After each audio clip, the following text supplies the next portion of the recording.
ಶಾಸ್ತ್ರದಲ್ಲಿ ಪ್ರತಿಯೊಂದು ದ್ರವ್ಯದ ಬಗ್ಗೆನೂ ಬಹಳ ಒಂದು ವಿಸ್ತಾರವಾದಂತಹ ವಿವರಣೆ ನೀಡಿದ್ದಾರೆ. ಹಾಗೆಯೇ ನೀರಿನ ಬಗ್ಗೆನೂ ಕೂಡ ಬಹಳ ಒಂದು ಚೆನ್ನಾಗಿ ವಿವರಣೆಯನ್ನ ಆಚಾರ್ಯ ವಾಗ್ಭಟರು ಹೇಳಿರುವಂಥದ್ದು.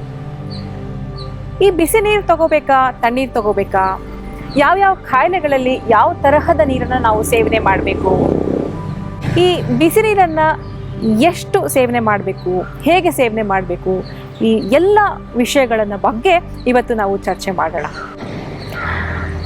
ತಣ್ಣೀರು ಅಂದ ತಕ್ಷಣ ಫ್ರಿಡ್ಜ್ನಲ್ಲಿಟ್ಟಿರುವಂತಹ ನೀರು ಅಥವಾ ರೆಫ್ರಿಜಿರೇಟೆಡ್ ನೀರು ಅಂತಲ್ಲ, ನಾರ್ಮಲ್ ಟೆಂಪ್ರೇಚರಲ್ಲಿರುವಂತಹ ನೀರು ಅಥವಾ ಮಡಿಕೇರಿ ಶೇಖರಣೆ ಮಾಡಿರುವಂತಹ ನೀರು. ಮೊದಲಿಗೆ ಈ ಶೀತಲ ಜಲ ಅಥವಾ ಈ ತಣ್ಣೀರಿನ ಬಗ್ಗೆ ನಾವು ತಿಳ್ಕೊಳ್ಳೋಣ. ಆಚಾರ್ಯರು ಏನು ಹೇಳ್ತಾರೆ, ಏನು ಗುಣಗಳಿದೆ ಈ ಒಂದು ತಣ್ಣೀರಿನ ಬಗ್ಗೆ, ಎಲ್ಲೆಲ್ಲಿ ಸೇವನೆ ಮಾಡಬೇಕು ಅಂತ ನೋಡೋಣ. ಮೊದಲಿಗೆ ಮದಾತ್ಯಾಯ. ಮದಾತ್ಯಾಯ ಅಂದರೆ ಹೆಚ್ಚಾಗಿ ಆಲ್ಕೋಹಾಲ್ ಯಾರು ಸೇವನೆ ಮಾಡ್ತಾರೋ ಅವರಲ್ಲಿ ತಲೆ ಸುತ್ತು ಬರುವಂಥದ್ದು, ಸುಸ್ತಾಗಿರುವಂಥದ್ದು, ಶರೀರ ಸ್ವಲ್ಪ ಇಂಬ್ಯಾಲೆನ್ಸ್ ಆಗಿರುವಂಥದ್ದು, ಇಂಥ ಒಂದು ಕಂಡೀಷನ್ಸ್ನಲ್ಲಿ ತಣ್ಣೀರು ಬಹಳ ಉಪಯುಕ್ತ. ಮದಾತ್ಯಾಯ ಆಯಿತು. ಇನ್ನು ಪಿತ್ತ ವಿಕಾರಗಳಲ್ಲಿ, ಪಿತ್ತ ವಿಕಾರ ಅಂತಂತಂದರೆ ಪಿತ್ತಜ ರೋಗಗಳೇನಿರುತ್ತೆ, ಲೈಕ್ ದೇಹ ಎಲ್ಲ ಒಂಥರ ಬಿಸಿಯಾಗಿರುವಂಥದ್ದು, ಉಷ್ಣತೆ ಜಾಸ್ತಿ ಇರುವಂಥದ್ದು, ಕಣ್ಣೆಲ್ಲ ಕೆಂಪಾಗಿರುವಂಥದ್ದು, ಉರಿ ದೇಹದಲ್ಲಿ ಹೆಚ್ಚಾಗಿರುವಂಥದ್ದು, ಇಂಥ ಒಂದು ಕಂಡೀಷನ್ಸಲ್ಲೂ ತಣ್ಣೀರು ಉಪಯುಕ್ತ. ಇದನ್ನು ವಿಷವಿಕಾರ ಅಂತಲೂ ಹೇಳುವಂಥದ್ದು.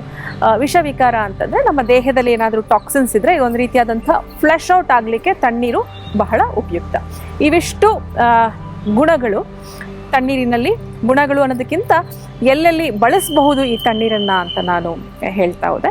ಇನ್ನು ಬಿಸಿ ನೀರಿನ ಬಗ್ಗೆ ಆಚಾರ್ಯ ವಾಗ್ಭಟರು ಏನು ಹೇಳ್ತಾರೆ, ಇದು ದೀಪನಂ ಅಂತ ಹೇಳುವಂಥದ್ದು. ದೀಪನ ಅಂದರೆ ಅಗ್ನಿ ದೀಪನ ಮಾಡುವಂಥದ್ದು, ನಮ್ಮ ಜಾಠರಾಗ್ನಿಯನ್ನು ಹೆಚ್ಚು ಮಾಡುವಂಥದ್ದು. ಜಾಠರಾಗ್ನಿ ಹೆಚ್ಚಾದರೆ ನಮಗೆ ಪಚನ ಕ್ರಿಯೆಗೆ ಬಹಳ ಸುಲಭ. ಹಾಗೆಯೇ ಇದನ್ನು ಪಾಚನಂ ಅಂತಲೂ ಕೂಡ ಹೇಳಿದ್ರು. ದೀಪನ ಆದ ತಕ್ಷಣ ಪಾಚನಂ ಅಂತಲೂ ಕೂಡ ಹೇಳುವಂಥದ್ದು. ಇದನ್ನು ಕಂಠ್ಯ ಅಂತ ಹೇಳ್ತಾರೆ. ಕಂಠ್ಯ ಅಂದರೆ ಕಂಠಕ್ಕೆ ಸಂಬಂಧಪಟ್ಟಿರುವಂತಹ ಕೆಲವೊಂದು ಕಾಯಿಲೆಗಳಿರ್ಬೋದು, ರೋಗಗಳಿರ್ಬೋದು, ಅದಕ್ಕೆ ಬಹಳ ಉಪಯುಕ್ತ. ಸೋರ್ ಥ್ರೋಟ್ ಇರುತ್ತೆ ಕೆಲವೊಂದು ಸಲ. ಮತ್ತು ಹೆಚ್ಚಾಗಿ ಯಾರು ಮಾತಾಡ್ತಾರೆ, ಪ್ರೊಫೆಷ್ನಲಿ ಯಾರು ಲೈಕ್ ಟೀಚರ್ಸ್ ಇರ್ಬೋದು, ಸಿಂಗರ್ಸ್ ಇರ್ಬೋದು, ಇಂಥವರಲ್ಲಿ ಮಧ್ಯೆ ಸ್ವಲ್ಪ ಬಿಸಿನೀರು ತಗೊಳ್ತಾ ಹೋದರೆ ಅವ್ರಿಗೂ ಕೂಡ ಇದು ಬಹಳ ಒಂದು ಉಪಯುಕ್ತ. ಆದ್ಮಾನ, ಹೊಟ್ಟೆ ಉಬ್ಬರ ಇರುತ್ತೆ, ಕೆಲವೊಂದ್ಸಲ ಆಹಾರ ಜೀರ್ಣ ಆಗಿರೋದಿಲ್ಲ, ಹಾಗಾಗಿ ಗ್ಯಾಸ್ ಫಾರ್ಮ್ ಆಗಿಬಿಟ್ಟಿರುತ್ತೆ, ಅಂಥದ್ರಲ್ಲೂ ಇದನ್ನು ಬಳಸ್ಬೋದು. ಹಿಕ್ಕಾವಿಕಾರಗಳಲ್ಲೂ ಬಿಕ್ಕಳಿಕೆ ಪದೇ ಪದೇ ಬರ್ತಾ ಇರುತ್ತೆ, ಇದನ್ನು ತಗೊಂಡ್ರೆ ಬಿಕ್ಕಳಿಕೆ ಕೂಡ ಶಮನ ಆಗುತ್ತೆ. ನವಜ್ವರದಲ್ಲಿ, ನವಜ್ವರೆ ಅಂತ ಹೇಳ್ತಾರೆ, ನವಜ್ವರ ಆಗತಾನೆ ಬಂದಂತಹ ಒಂದು ಹೊಸ ಜ್ವರ ಏನಿರುತ್ತೆ ಅದರಲ್ಲೂ ಭಾಳ ಉಪಯುಕ್ತ. ಮತ್ತು ಇದು ವಾತ ಕಫ ಸಂಬಂಧಿತ ಎಲ್ಲ ರೋಗಗಳಿಗೂ ಉಪಯುಕ್ತ ಆಗುವಂಥದ್ದು. ಮತ್ತು ಇದು ಬಸ್ತಿ ಶೋಧಕ ಅಂತ ಹೇಳ್ತಾರೆ. ಅಂದರೆ ಯೂರಿನ್ ಕರೆಕ್ಟಾಗಿ ಹೋಗದೇ ಇದೆ, ಫ್ಲೋ ಕರೆಕ್ಟಾಗಿ ಆಗದೇ ಇದೆ, ಸ್ವಲ್ಪನೇ ಬಿಟ್ಟು ಹೋಗುವಂತಹ ಸಮಸ್ಯೆಗಳಿದ್ರೆ ಬಿಸಿನೀರು ಉಪಯುಕ್ತ. ಬಸ್ತಿ ಶೋಧಕ ಅಂತ ಕರೆಯುವಂಥದ್ದು. ಪಂಚಕರ್ಮ ಚಿಕಿತ್ಸೆಗಳಲ್ಲಿ ಪಂಚಕರ್ಮ ಚಿಕಿತ್ಸೆ ಆದಮೇಲೆ ಒಂದೊಂದ್ಸಲ ಏನಾಗುತ್ತೆ, ಸುಸ್ತಾಗ್ಬಿಟ್ಟಿರುತ್ತೆ ಆ ಚಿಕಿತ್ಸೆಯಿಂದ. ಈ ಬಿಸಿನೀರು ಸೇವನೆ ಮಾಡೋದ್ರಿಂದ ಇದು ಶಕ್ತಿವರ್ಧಕವಾಗೂ ಕೂಡ ಕೆಲಸ ಮಾಡುವುದು. ಇವಿಷ್ಟು ಒಂದು ಬಿಸಿ ನೀರಿನ ಒಂದು ಕಾರ್ಯ ನಾವು ತಿಳ್ಕೊಂಡ್ವಿ. ಈ ಬಿಸಿ ನೀರನ್ನು ಹೇಗೆ ಸೇವನೆ ಮಾಡಬೇಕು, ಆಚಾರ್ಯರು ಏನು ಹೇಳ್ತಾರೆ, ಬಿಸಿ ನೀರನ್ನು ಹೇಗೆ ನಾವು ಬಿಸಿ ಮಾಡಬೇಕು, ಇದು ಕೂಡ 4 ಪ್ರಕಾರಗಳಾಗಿ ಇರುವಂಥದ್ದು. ಮೊದಲನೇದಾಗಿ ಅಷ್ಟಮಾಂಶ ಶೇಷ ಅಂತ ಕರೀತಾರೆ.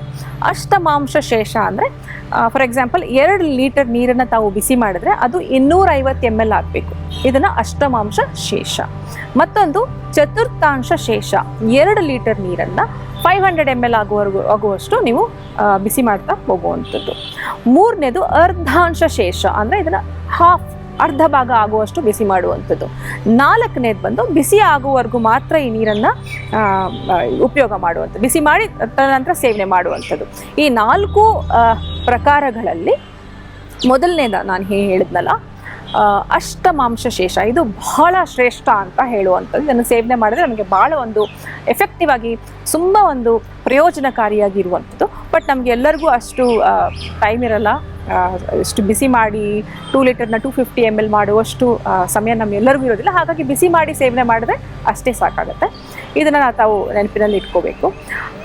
ಹಾಗೆಯೇ ಸಾಕಷ್ಟು ಜನ ಏನು ಮಾಡ್ತಾ ಇದ್ದಾರೆ, ಈ ಬಿಸಿ ನೀರಿನ ಜೊತೆ ಜೇನುತುಪ್ಪವನ್ನು ಬೆರೆಸ್ತಾರೆ. ಹೀಗೆ ಖಂಡಿತ ಮಾಡಬಾರ್ದು. ಆಯುರ್ವೇದದಲ್ಲಿ ಇದನ್ನು ವಿರುದ್ಧ ಆಹಾರ ಅಂತ ಕರೀತಾರೆ. ಎರಡನ್ನೂ ಮಿಕ್ಸ್ ಮಾಡಿದ್ರೆ ಆಮ ಪ್ರೊಡ್ಯೂಸ್ ಆಗುತ್ತೆ ದೇಹದಲ್ಲಿ. ಆಮ ಪ್ರೊಡ್ಯೂಸ್ ಆದರೆ ಸಾಕಷ್ಟು ಕಾಯಿಲೆಗಳಿಗೆ ಕಾರಣ ಆಗುತ್ತೆ. ಹಾಗಾಗಿ ಜೇನುತುಪ್ಪವನ್ನು ಬಿಸಿ ನೀರು ಜೊತೆ ಬದಲು ನಾರ್ಮಲ್ ಟೆಂಪ್ರೇಚರ್ ಇರುವಂತಹ ನೀರಿನಲ್ಲಿ ಬಿಸಿ ಮಾಡಿ ನಾರ್ಮಲ್ ಆದಂಥ ಟೆಂಪ್ರೇಚರ್ ಬಂದಂತಹ ನೀರಿನಲ್ಲಿ ಕಲಸಿ ಸೇವನೆ ಮಾಡುವಂಥದ್ದು. ಇನ್ನು ಈ ಬಿಸಿ ನೀರನ್ನು ಎಷ್ಟೊತ್ತಿಗೆ ಸೇವನೆ ಮಾಡಬೇಕು? ಆದಷ್ಟು ಬೇಗ ಸೇವನೆ ಮಾಡಿದ್ರೆ ಒಳಿತು. ಸರಿ ಸುಮಾರು 12 to 24 hours ಒಳಗಡೆ ಸೇವನೆ ಮಾಡುವಂಥದ್ದು ಬಿಸಿ ನೀರನ್ನು. ಇನ್ನು ನೀರನ್ನು ಬಿಸಿ ಮಾಡುವ ಸಮಯದಲ್ಲಿ ನೀವು ಬೇರೆ ಬೇರೆ ದ್ರವ್ಯಗಳನ್ನು ಸೇರಿಸಿ ಬಿಸಿ ಮಾಡಿದ್ರೆ ಇದು ಔಷಧೀಯವಾಗಿ ಕನ್ವರ್ಟ್ ಆಗುತ್ತೆ. ಇದು ನಿಮ್ಮ ಕಾಯಿಲೆಗಳಿಗೆ ಅನುಗುಣವಾಗಿ ಅಥವಾ ಪ್ರತಿಯೊಂದು ಆ ಒಂದು ಅವಸ್ಥೆಗೆ ಅನುಗುಣವಾಗಿ ಯಾವ ದ್ರವ್ಯಗಳನ್ನು ಬೇಕೋ ಆ ದ್ರವ್ಯಗಳನ್ನು ಬಿಸಿ ನೀರಲ್ಲಿ ಹಾಕಿ ಸೇವನೆ ಮಾಡುವಂಥದ್ದು. ಫಾರ್ ಎಕ್ಸಾಂಪಲ್, ಕೆಮ್ಮು ನೆಗಡಿ ಇದ್ದಂಥ ಸಮಯದಲ್ಲಿ ನೀವು ಬಿಸಿ ನೀರಿಗೆ ಕಾಳುಮೆಣಸು, ದಾಲ್ಚಿನ್ನಿ ಈ ಥರದ್ದೆಲ್ಲ ಹಾಕಿ ಬಿಸಿ ಮಾಡಿ ಸೇವನೆ ಮಾಡುವಂಥದ್ದು. ಅದು ಔಷಧೀಯವಾಗಿ ಕನ್ವರ್ಟ್ ಆಗೋಯ್ತು.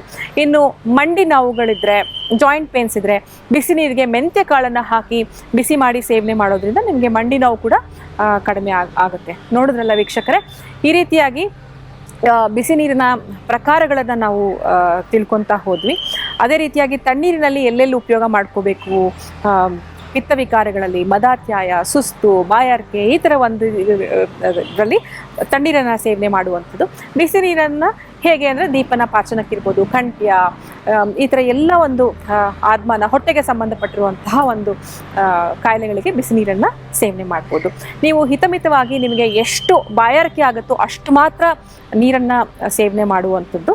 ನಾ ಹೇಳಿದಾಗೆ ವಿರುದ್ಧ ಆಹಾರದ ಬಗ್ಗೆನೂ ಹೇಳಿದೆ, ಅದನ್ನು ಗಮನದಲ್ಲಿ ಇಟ್ಕೊಂಡು ನೀರನ್ನು ಸರಿಯಾಗಿ ಸೇವನೆ ಮಾಡ್ತೀರಾ ಅಂತ ನಾನು ಭಾವಿಸ್ತೀನಿ ವೀಕ್ಷಕರೇ. ಹಾಗಿದ್ರೆ ಮುಂದಿನ ಸಂಚಿಕೆಯಲ್ಲಿ ಮತ್ತೊಂದು ವಿಷಯದ ಬಗ್ಗೆ ನಾವು ಮಾತಾಡೋಣ. ನಮಸ್ಕಾರ.